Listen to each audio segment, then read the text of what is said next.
It's the Bulls Podcast, episode 56. Yo, what's up, everybody? This is DG from the Bulls, Daniel Gafford here, and this is the Bulls Podcast with Marcus Couch. Go Bulls. Hey, Chicago Bulls fans. It's time for your Bulls Podcast. Welcome to the Bulls Podcast, coming to you from bullspodcast.com. This is where we bring you the latest news, reviews, rants, rumors, and opinions on the players, coaches, and front office of the Chicago Bulls. My name is Marcus Couch, and with me is my co-host, Mr. Doug Thonus. Excited to be here. Big win, unless you're rooting for draft picks like myself. Yes, and we will get into some of those picks later on in the show. We've got a Bulls versus Cavs rundown, including Kobe White's first NBA start. We've got a State of the Bulls, front office rumors, Tankathon, and more. And we got some game predictions for the coming week. We'll be right back after this quick timeout. Bulls fans, remember to follow the show on social media at Bulls Podcast and at bullspodcast.com. And Doug, well, we pulled it out against the hapless Cavs at the UC. The Bulls won it 108-103 in the debut start for Kobe White, where he had, 20 points, 5 assists, 5 rebounds. A 25-5 guy, you know what that equals? Rookie of the year if we would have started him day one. Yeah, but he also averaged 9 turnovers. You know, okay. That too, so maybe not everything was bright for your starting point guard. Little slippery. Shaq Harrison, 3 blocks in the game, along with 10 rebounds. So he did pretty well in the game. For the Cavs, Colin Sexton with 26 points. Kevin Love did Kevin Love stuff out there with 8 rebounds.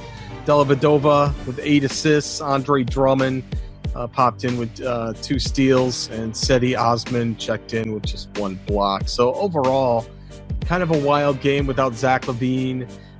Looks like Lauri Markkanen's still, a little hesitant to heat up. I don't really know. He had 15 points tonight in 27 minutes, shot 6 of 13, 3 of 9 from three-point range, and had a steal and 4 rebounds. What'd you think about Lauri's second return here? I'll give anyone who's out for a while a little bit of time to try and get back and get their rhythm.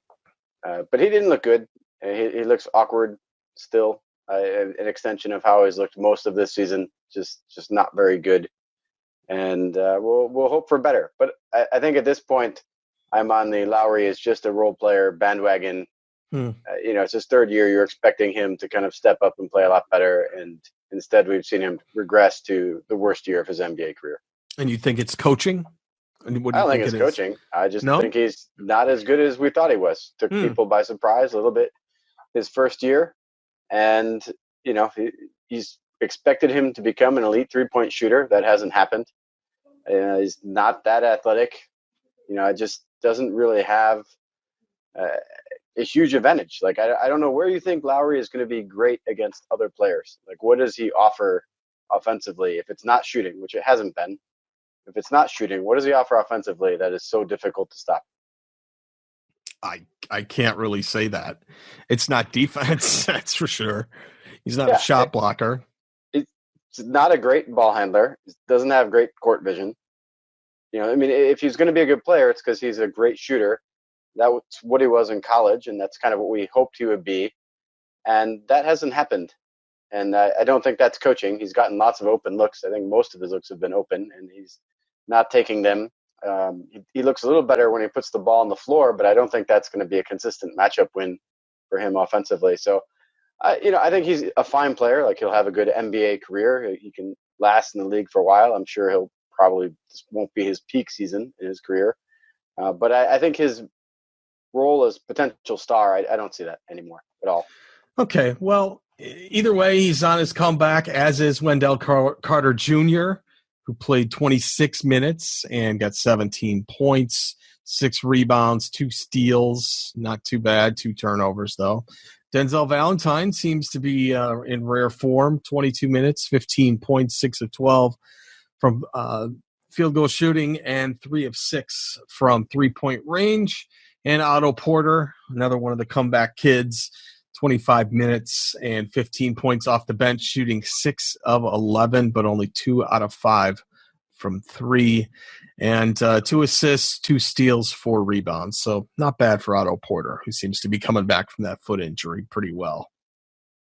Yeah, I think you have to be pretty happy with what Porter has given you since he's come back. Even 2 of 5, it's 40% from the 3-point line. I mean, you'd take that on the season if you could get that every night. Yeah, definitely. So I and he had the big 3 at the end, which again, kind of just annoyed me because I was rooting for the loss. But was really big in helping the Bulls get this win. And I think it's kind of sad to see some of these guys come back, and you just wonder what this team could have done if it was healthy all year. I mean, I think if they were healthy all year, they'd have been a playoff team, only because you're probably going to get into the playoffs with like 35 wins this year. Yeah. But I think they could have won 35, 36 games. And, is not that being amazing with a lousy draft. I would have probably been content with a 36-win, 8th seed smashed by the Bucks, campaign and feeling like we at least made some progress forward. Then we're going to be probably slotted up for like the 7th or 8th pick in the draft. It's just not a real exciting outcome. Now, this week after this game here, I would project that Wendell Carter Jr. is going to come down with some sort of a hand injury because he did something mid-game where he came up and was holding his hand and wincing badly. And he played through it. Thank God. But I wonder what that's going to turn out to be. So let's all hold our breath that that's nothing serious. Yeah, the Bulls seem to just be getting a lot of these types of fluke injuries like all the time. We blame the training staff, the medical staff, but like smash your hand. That's not like a training staff issue, right? Like guys aren't coming down with pulled muscles or whatever. Right. It's just they seem to get a lot of these kind of fluke things. This was just such an ugly game to watch too. This is so bad. This is maybe the worst NBA basketball game I've seen in I can't even remember how long. Really? See, now I was watching with the Cleveland feed, and I like doing that. And it was pretty interesting. Actually, they even named Kobe White the player of the game on the Cleveland broadcast. So that's kind of interesting. I thought Colin Sexton, I guess maybe you don't give player of the game to the losing team, but I thought he was probably the best guy out there. I mean, it was amazing how fast he was. Just every time you blinked, he was at the basket. If he could shoot threes, man, he would just be an unbelievable player. Yeah, I agree. Overall, though, it's a win. We'll take it, or maybe we won't take it, depending on, It would be forced upon us. Yeah. But yeah, Colin Sexton, he played 36 minutes, 26 points. Drummond, 34 minutes with 21 points. Love chipped in 17 points in 37 minutes. Seti Osman and Dellavedova, each with single-digit 9 and 8, respectively. So, I don't know. And Nance still looking pretty good. 31 minutes, 16 points, 6 of 6. 2 of 2 from 3. Anyone can look good against the Bulls defense. And anyone can look good against the Cavs defense. There's a lot of points scored, but not a lot of quality out there. I got to say, even all these guys who scored so many points, most of them did not have good games. They really didn't. It's just someone's got to get points out there, and they got them. Yep, and Drummond missed 2 free throws to give the entire UC crowd some Portillos. You wonder with coronavirus how long the fans, the crowd's going to be thinning. I assume pretty quick. Yeah, I think we'll just blame it on coronavirus. Right. Definitely not the play of the team. Just the virus hit, and these things happen. Yeah. So fans, stay away from the players. If you feel like you got a cough or something, don't give them anything. Or, maybe in this next segment, maybe we want them to get something so that they'll be down and out so we can I don't think we're rooting for coronavirus to Okay, just a bad flu for some of the players. They'll just stop all games. I mean, it's interesting. You have to think if one player gets coronavirus, what the whole league will do, right? Because then if it's 14 days, symptoms before symptoms can show, you're going to have to then say, well, now every team he played in the last 14 days could potentially be exposed. And every team they played, that's the whole league. Yeah, and you're at the whole league in 1 second. And someone's going to get it, right? That's just going to happen before too long. And every professional sports league is going to be faced with this and how they want to behave and react to it. So it's going to be an interesting thing. I mean, it's a little off topic for us perhaps, but it's crazy how this is going through the whole nation, and the impact it's having on people in all these kind of crazy ways compared to other viral outbreaks like H1N1, which became pandemic. And, we weren't having this type of let's cancel everything. I mean, they're talking about canceling my daughter's school for the rest of the year. Yeah. It's really nuts. And other schools in my area, I believe, actually have been canceled for, I don't know if it's the whole year, but for at least some period of time because they've had kids with coronavirus in them. So it's really an interesting time. And it begs to question what's going to happen as a fan if they actually do that. Now, LeBron's all animate and saying, I'm not going to be playing if there's no fans. I beg to differ if there's TV money still on the line. Yeah, and he already walked that back. Yeah. But it's interesting to see what would happen, throwing T-shirts out to the announcers. I don't know what's going to happen, but I guess it would be interesting. Benny the Bull just messing with the players. I don't know. I don't know if that entails laying off the lovables as well. Yeah, I'd imagine it would just be two teams in an empty gym. It would be really nuts to if they started doing that. But with an announcer in a remote location, probably. It wouldn't surprise me if they ended up just canceling the league. Yeah, canceling the season, and I think they do everything they can to stop that. But it wouldn't shock me. Or if they end the regular season now and then they start the playoffs like in June or something. When it theoretically maybe things, blow over and just say, whatever your record is now, that's when the playoffs start. Like they could make decisions along that line too and just say. Oh, so you're saying we freeze it in time right here where the standings are and then pick it up? Yeah. I mean, I don't know. It's like a viable option, right? Like they don't want to lose the playoffs, but if they lost the rest of the regular season, I don't think they'd care that much. I'm sure they don't want to do that either, but like that would be much more palatable than losing the playoffs, I think. Okay. Well, let's take a quick break, and when we come back, we're going to talk about what happens if the playoffs and everything else were to start and we were frozen in time at the Tankathon rankings. So let's take a quick break, and when we come back, we'll get right into it. Hey, everybody. Remember, we are a new show, and we do need your support in social media. We made it really simple to find us with some special redirect links. You can find us at Bulls Podcast on Twitter, on YouTube, on Instagram, and go to bullspodcast.com/Facebook to get tied into our Facebook group. And if you'd like to subscribe to the show, we are on Apple Podcasts at bullspodcast.com/Apple, on Stitcher, bullspodcast.com/Stitcher, and on Spotify at bullspodcast.com/Spotify.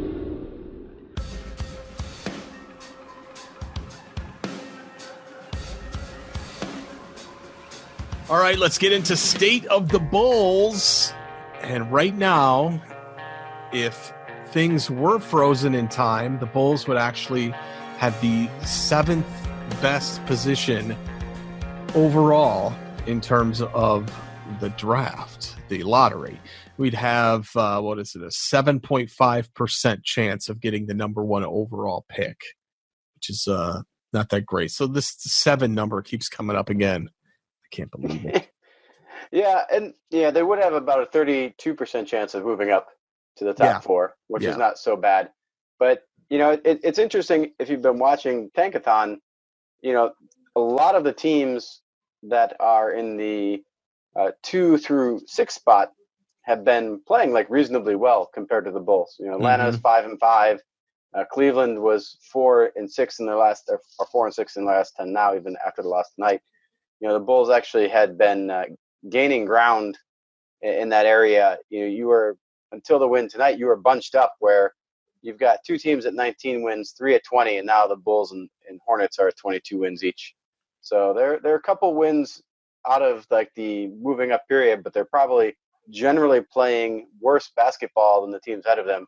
The only question is, with everyone getting healthy, will they really maintain that worst level of play for the rest of the season? Or are they going to start kicking it up a little bit, and you're going to see that win percentage just jump just enough to kind of maintain that 7-8 type of lottery positioning. And I think that's probably what's going to happen. Just a bubble making it out of the playoffs. Is that what you're saying? I'm saying they're going to not even be close to making the playoffs. They're going to win like 28 games on the year. Oh, yeah. Okay. And finish, probably 8th or 7th in the standings. And it's a weak draft. I mean, I don't know how much it matters, but you'd still rather, given a choice, be higher than lower. Yeah, and Tankathon doesn't like me because every time I click to simulate the lottery, it makes the Bulls go down to like 8th and 9th. Well, the nuts thing is, it's just like you look at the teams and the collective chance of everyone moving from 14 to 8, having one of those teams move up, are actually pretty high. Yeah. Like, their collective odds are well over 50% that one of them is going to move up. So your odds are actually of staying where you are now are very low compared to the past. Like, it used to be, if you weren't in the top 5 or 6 teams, you were almost certainly just going to pick where you were. And if you were team number 7 or 8, like, there's almost no chance someone's going to jump you. But now, even if you're like 8th, there's a decent chance that one of the teams from 9 to 14 is going to jump you. Mm-hmm. So it's a whole different game. I hate the new system, to be honest. I think it really makes it so much more difficult to get out of a bad position in your franchise, and requires a lot more luck. And I don't think that's really a good thing. And I don't really care that teams are tanking before, and I don't think they'll stop. And I don't like this outcome at all. Yeah. So that being said, is there anybody you've got your eye on in terms of the draft, or where we might fall if we do happen to fall in that top 3? I can't really say so. I haven't really started looking at the guys. I could name the top few prospects, but I've not watched them play. And then was it like Wiseman's not available? Well, he was the one who got kicked out for impropriety. LaMelo is playing in China somewhere, Australia or something, or China, and then stopped, and then now is just training. So even like 2 of the top 4 prospects aren't even playing ball anywhere. You can really, gauge and watch and get a good feel for. So it's going to be a tough draft for guys to go in and figure out what they want to do. And, it's one where probably you're not so excited to win the number 1 pick as you were, clearly this past year. Maybe trade stock. Yeah, I'm sure it's, like I said, you'd rather have number 1 than not, but it's just not there's no clear franchise guys in this draft. And so I think that the upside of that though is that if you're sitting at number 7 and you got 5, 6 guys who are all kind of similar, and there's not like a clear franchise guy, it usually in those types of drafts, you have almost as good a chance if you're a little bit lower as you do if you're higher, just because there's not a standout guy. And so it's less important to move up, and it hurts us a little bit less that our standing might be worse in that sense. Yeah, I'm looking up and down this board. Wiseman obviously had incredible stats of 31 points and 17 rebounds a game with, almost 5 blocks, which is pretty amazing. But I don't want to see a Ball brother in a Bulls uniform. I just don't. It would be annoying just to have LeVar around. Yeah. But you know what? Like, Lonzo actually seems like an okay kid. It's just his dad's kind of annoying. But and I don't know anything about LaMelo. He might also be fine. So isn't he one of those guys that stole from in China? Yeah. From the mall. Yeah, it's not a great look. Yeah, but I don't think he fits into the Bulls mold. But who knows? Probably not. So that's that. All right, well, let's go on to other things. Some rumors going on with the front office. And, Doug, it seems like, I don't know, they're going to demote Gar to scout, and Pax is going to stay, and they want whomever is going to take over as maybe, the new GM, as let's keep Boylan on the staff. What is your take about what's going on here? Even like Doug Collins and Boylan got in a fight And now Doug Collins is banished from going to these meetings, these coaches' meetings. It's ludicrous. Yeah. I don't really care about Doug Collins being banished or whatever is going on with him. I would just get rid of Doug Collins altogether and not keep him around. I don't mind if they keep Gar Forman as a scout or something, or put him in some other position if they feel he's been valuable to the franchise in that role in the past. And the Bulls had a lot of great draft picks when he was head of scouting. Sure. So there's like some evidence that maybe he's decent at that job. And if Paxson is still around, and isn't the main voice, but has some voice, again, I think Paxson is a basketball lifer, knows a lot, and I don't think that's going to hurt you. The real thing is you just have to commit to whoever you bring in to having the real power. These other guys, if they stay and they have some role or voice and you put them in positions where they've been successful in the past, I don't like hate that. I'd be fine, obviously, if we got rid of them too, but I don't think it would be the death knell that I think most Bulls fans think it is. As long as the new guy has legitimate, real power, then I think it's okay. And it's debatable whether that will actually transpire that way. And depending on who you bring in, I think will tell a lot about whether that is true. Sam Presti was one of the rumors of guys they're doing due diligence. And if they bring in Sam Presti, he's absolutely going to have full control. He's not going to come here in any other capacity. But if you bring in some kind of no-name guy and it's their first shot as GM, you are really going to wonder, is this a guy who has, real teeth, or is this someone who's just going to be, another guy who sits in front of the media and, takes the fall for when, the current regime makes a mistake. That's true. And you think that which way do you think the Bulls are going to lean in terms of ownership? Somebody that can waft and twist in the wind whenever it calls for it, or somebody that's actually got a backbone? I hope they bring in someone with fresh eyes. I actually think John Paxson and Gar Forman have done a better job than most people credit. I think people disproportionately weigh the last few years where they were purposefully losing and get very emotional about it. And I understand that. And they've been here forever without huge success. So like I said, I'm okay that they leave. But I hope they bring in someone with fresh eyes, someone who has a good view of analytics, someone who's willing to, bring in like a real analytics department and make that a focal point of stuff that they're doing. Someone who maybe has strong relationships with either current players or agents or other things, has a good network. I just think you need to bring in fresh bodies. I know in my own career, I recently changed jobs about a year and a half ago. I was at my previous job for 9 years, and the amount of value I brought the first 5, 6, 7 years was much higher than the last couple of years I was there, because everyone burns out in a role. Everyone has an expiration date when they take a job, and so you've got these guys who've been there for like 16 years. Whether they're good or not good, even John Paxson, if he went and got a GM job somewhere else, would probably be reinvigorated and do better than he will in this current job. Sometimes you just need a change of scenario, and sometimes the scenario needs a change of people. And I think that's probably true with both Paxson and the Bulls at this point, where either both sides will be better off with a divorce than going forward. So I hope they bring in someone with legitimate experience, someone who has real spine, and someone who's going to bring in new ideas and remake the franchise in a new image. All right, and on that note, we will shuffle into a quick timeout, and when we come back, we're going to predict the coming week for the Chicago Bulls. All right, Doug, it's time to place your bets. Here we got a bunch of games coming up here for the next week. Thursday, March 12th, the Bulls go to Orlando and take on the Orlando Magic. I think the Bulls are actually going to pull this one out. I'm going to go with a loss. I don't see them winning a road game. Okay. We'll see how it goes.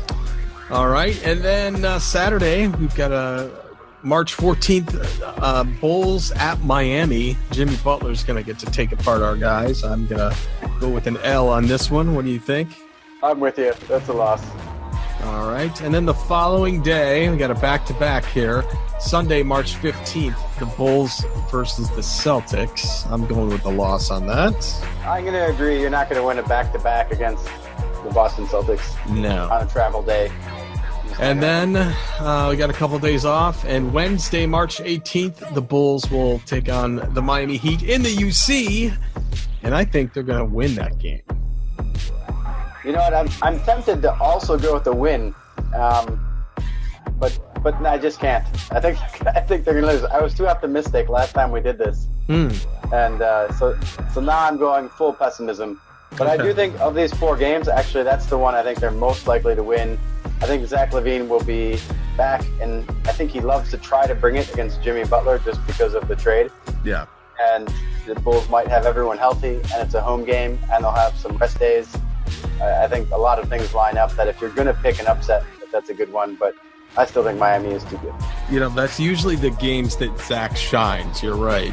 Is those Miami games against Butler, or even, you know, when just playing against Jimmy Butler. You're right. He does tend to turn it up a couple more notches in the tank there. So You got to prove himself. yeah, absolutely.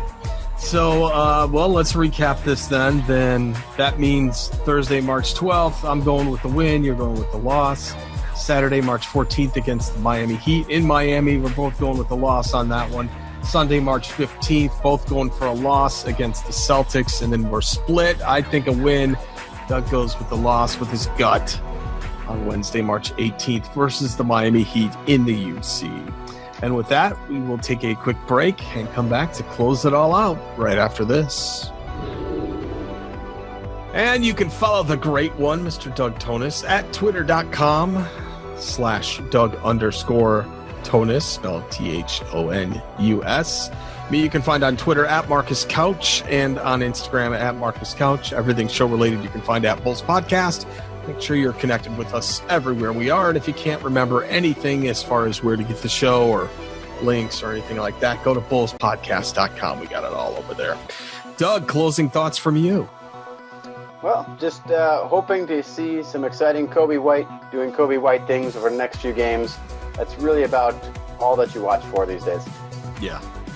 And, you know, some improvements from Wendell and at least Otto Porter. I don't know. You think he's going to be coming back? I think he has to come back. This year, at the beginning of this year, if he stayed healthy and had a good year, I think he would have opted out. Yeah. But now, I think he's going to lock in for sure. Okay. Well, let's see how he does this coming week. Until next time, thanks for listening, everybody. Go Bulls. Waiting on you to say go Bulls. Go Bulls? I have to say go Bulls? Yeah. Both go Bulls? Not at the same time. No, wasn't not at the same time, but you just, you know, that sounded like We goodbye. don't have to go to 1, 2, 3, go Bulls? No, we're not doing go that. Bulls. All right. I got it for next time. Yeah, good. Hey, Bulls fans! This is your Bulls championship announcer, Ray Clay, saying, so long, everybody. Go Bulls!